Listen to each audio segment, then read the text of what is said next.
nje uzambona abagiye umuntu nukuza kirirwa inyuma y'urugi n'inzara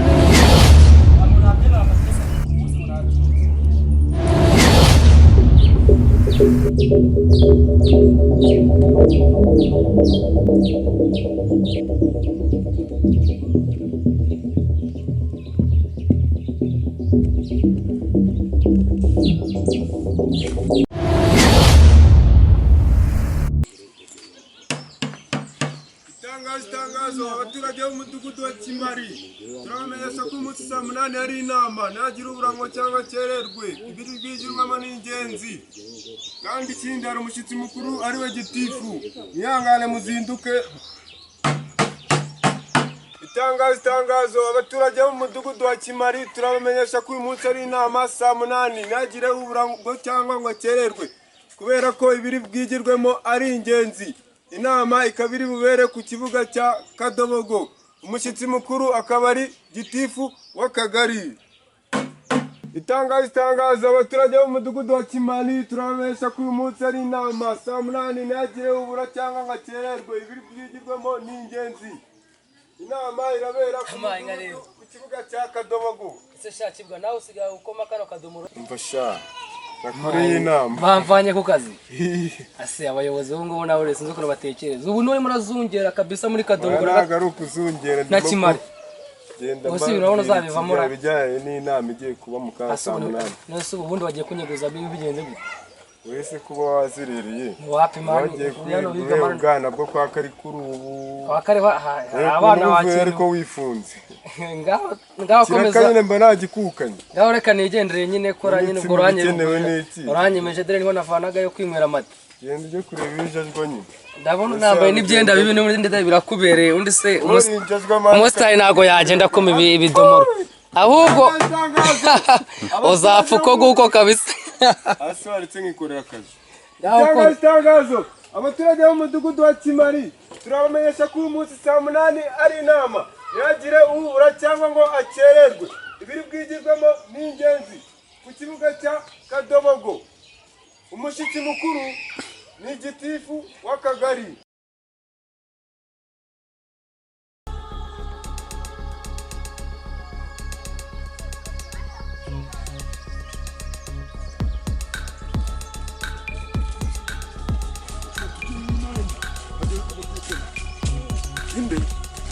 Inyoni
abayobozi b'ubu nabo gukiriza hanga ubundi si twahageze sangahe none burigiye ko wagiye utegereza wowe buri niba wawe cyangwa zingutse tugiye iki twari cyangwa cyawe ubundi wambira ndenda dutagari cyane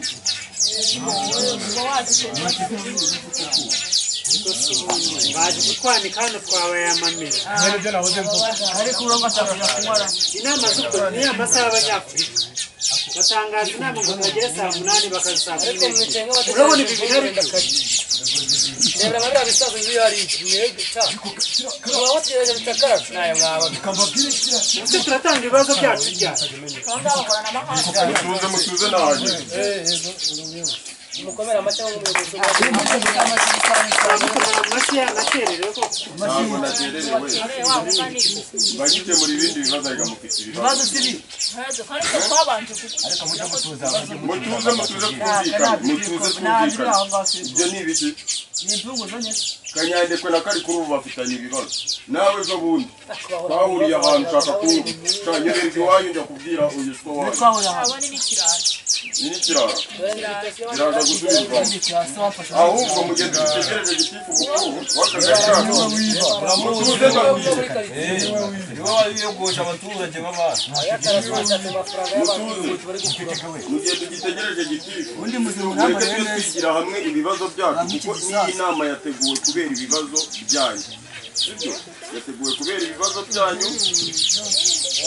hari ibibazo bya Kanyandekwe na kari kuri hari ibibazo by'abantu bonesherezwa hari abajura mufite mu mudugudu hari abagore bakubitwa kandi byose ni mwebwe mubikora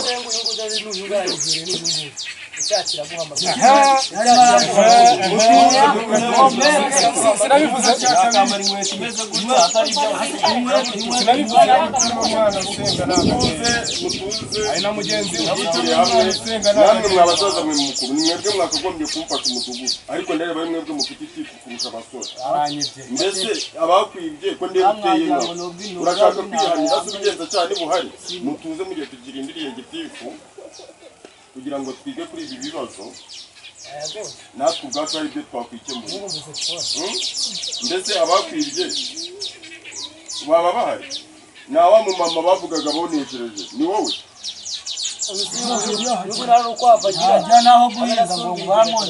Kanyandekwe na kari kuri ubu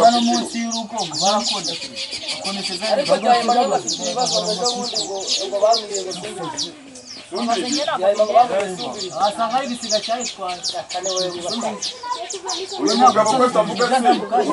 we kutavuga niwe uzegereza abaturage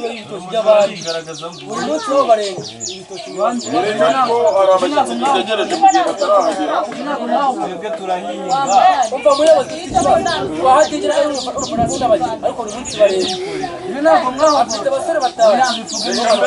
reka mbe nahamagara gitifu w'akagari mwageze mutuze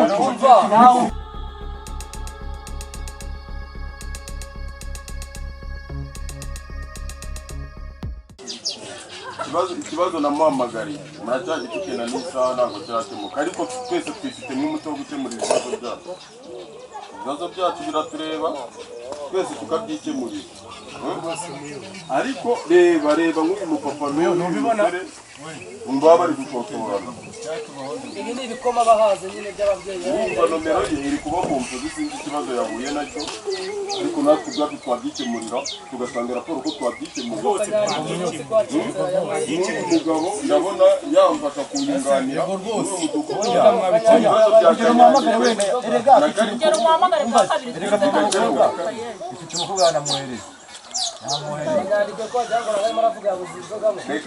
reka muhamagare bwa kabiri numva ariko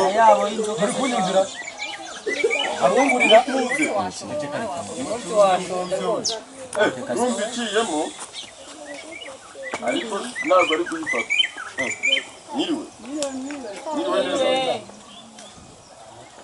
ariko udusura twese uciye ku murongo ndareba telefone ya gitifu itari gucamo iri gucamo ariko ntayifate tukaba tubonye abashyitsi sinzi aho baturutse bashobora kuba baturutse ahari mu murwa mukuru iyo za Kigali reka iyo ni ku muhanda w'umukara yego niho muturutse mu mujyi za mu mujyi ahandi haba amazu maremare yego araga amatara agiye gukorana ntabwo tubyemera burasi ruswa iyo ni ruswa ugiye kurya ntabwo bibaho uriya musaza nyine agiye kumenya icupa 300 uyu musaza ikibazo cy'ubwonebwe ariko mubwiye ko turi bubikemure ko hano mufitemo abasaza baba banararibonye ko muri bubikemure nta kibazo ariko reka nsubizeho nomero ya gitifu nubwo atari kuyifasha mubaze wenda ashobora no kohereza n'umukobwa we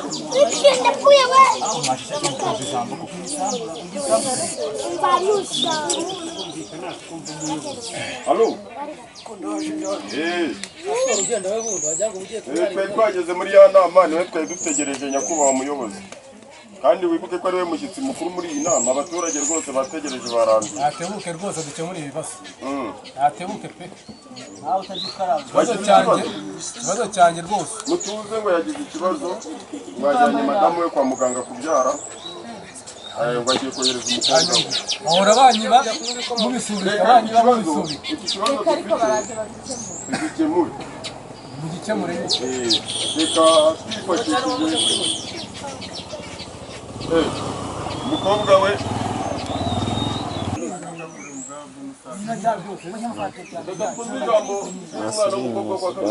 Murakoze kumpa ijambo bayobozi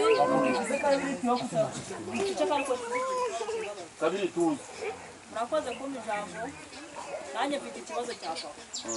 agahora dutuka dutesha umutwe ngo nuko yatubyaye turi abakobwa gusa uyu munsi akaza arwana na mama ntiturara mu nzu ngo turi abakobwa gusa niba twaribyaye iryo ni ihohoterwa uze kuza ndakwandikira araduhohotera ngo nabyariye mu rugo nange raporo iryo ni ihohoterwa uyobona ukuri ubikemura ndabikemura reka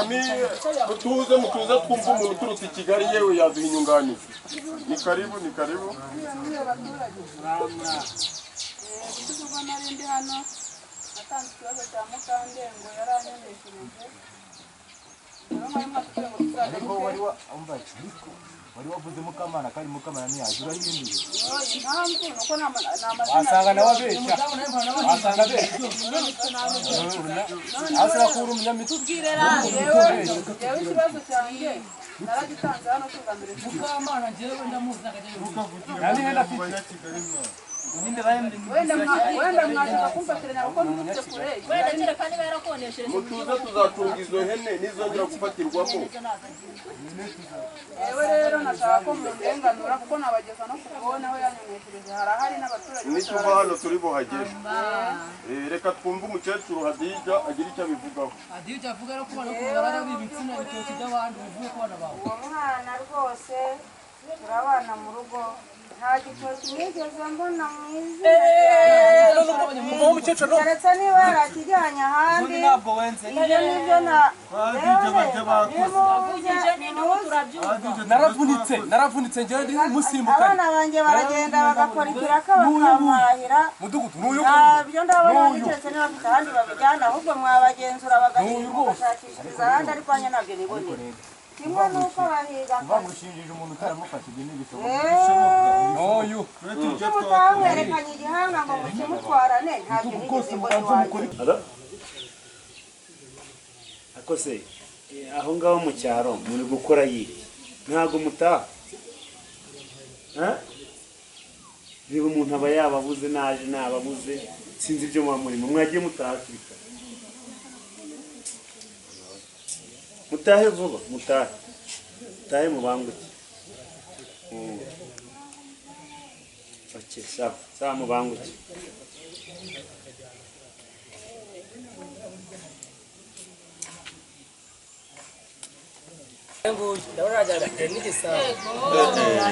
muraho ni karibu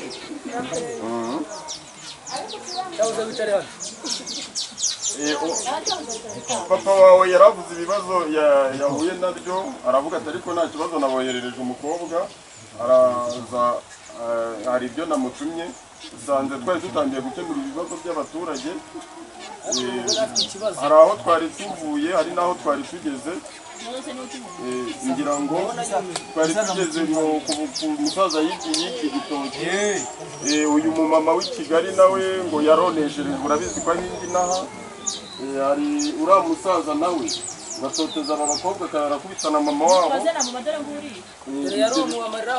ibyo bibazo byose twabyanditse muri iki gitabo nuza kugenda ndibuguhe ukuntu byagenze unshyikiririze papa wawe ngira ngo nawe watanga inyunganizi kuri ibyo byose cyo kuri hano dufitemo abasaza bajya babasha kumfasha uyu mudugudu tukagera aho tuva tukagera n'aho tugera. Ijambo ni iryawe kugira ngo dutunguze ubutumwa bwe tujye no mu bindi turekura abaturage basange bajye kwangirira n'amatungo. Ni ukuvuga ngo hano hari ibibazo bitatu by'abantu batandukanye. Icya mbere ni icyo wirwe, icya kabiri ni icyo wonesherejwe, gatatu Ikira ari kurebe n'abandi bari turebe usura dusoza wa mukobwa. ujye unareba na hariya n'abandi. ni ukuvuga ngo kunyogosho nziza naragaje kaduhere wenda ku kubarura Ako kabiri wajya utuza. ni mu kibazo kumvikana kaduhere ku kibazo yego rata mukobwa mwiza abasaza be ntabwo yakwera kugera ngo baranyitse wenda mugikemuriye none se abakuze baba warabafashe n'ibyo bavuze barasimbuka bareba bagasimbuka do reba ruseke do rata kamubwe yaje iyo mbivuze ahangaha yari yanyweye banyumve ariko nkunda kunywa cyane Tuza. kumvikana wa mwana kuko ngo rero umudugudu wanyu kimaze harangwamo ibibazo byinshi hari inyubabwira ni ukuvuga ngo wowe nubwo uri mwiza ariko ongera ijwi ryawe nawe ndaryumva uvuga gakengeri umurava gake ntukiganga wamenyereye Kigali ongera amajwi simbukire ku kibazo cy'uyu mupapa uhohotera abana be sibyo wa mupapa ni ukuvuga ngo wowe ntabwo ugomba gutonganya umugore wawe ngo abyara abakobwa gusa kuko si we ntabwo ari utereye wenda nkumva atari ikindi kandi abakobwa nabo ni abantu n'abantu nk'abandi sibyo ntabwo tugomba gufata abakobwa ngo tubashyire inyuma hanyuma abahungu baze imbere kuko twese turi bamwe sibyo ni ukuvuga ngo niba yarabyaye iwabo nta gaciro wabeye kuko umugore wawe ntabwo ari utera inda ni ukuvuga ngo wenda imana ntibishaka ariko abakobwa mugiye ko natwe turi abantu nk'abandi ako jya nyuma hora ajya kumwitabira ukanyasohoka wajya ucuranga ariko mutwe twumvikane ikibazo cyawe n'abana bawe n'umudamu kiragukemura kandi ni ukuvuga ngo umwanzuro ugafata ikibazo nirongera kumva ikintu kivuga ngo wahohoteye umwana wawe se cyangwa umugore wawe ukamuhinga nta kindi ni ukugifunga ukabasha kutegerezaho nanjye mfite ikibazo n'umuntu yagukunze sinahita ubundi se buri Oya, we kabiri tuza. Ahubwo uramumama ufite kutuza mu nama. ikibazo cy'umugabo wanjye mu rugo aratahakanye yirukankana kamenya rero twavugaga none ubwo aratatwamanye ni ukuvuga ngo natishyura nawe yabyumvishe mwanzo tunitanye abamanga ameza amafaranga Reka twanzure iyi nama, reka n'imvura iraguye. Umukobwa wa gitifu arakoze, reka twanzure turebe ko twagenda niyo imvura iguye tukajya kumva. Murakoze